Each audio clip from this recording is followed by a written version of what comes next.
হ্যাঁ বন্ধুরা, আমার বাবার শরীরটা ভালো না, থানকুনি পাতা নিয়ে আসলাম।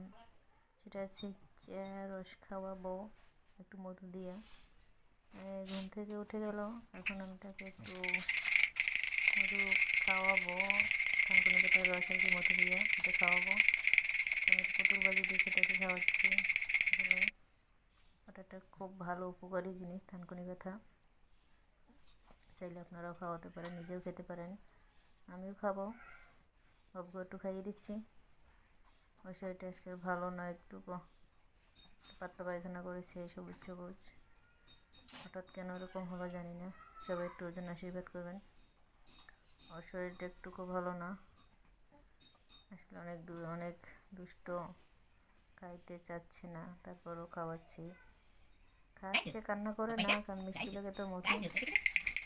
আবার একটু দুষ্ট করে, আবার একটু পুতুল দেখাই, একটু খাওয়াই।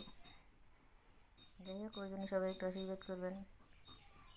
আমার খুব কষ্ট হয় ওদের অসুস্থতা দেখলে। ওরা অসুস্থ থাকলে আমার ভালো লাগে না।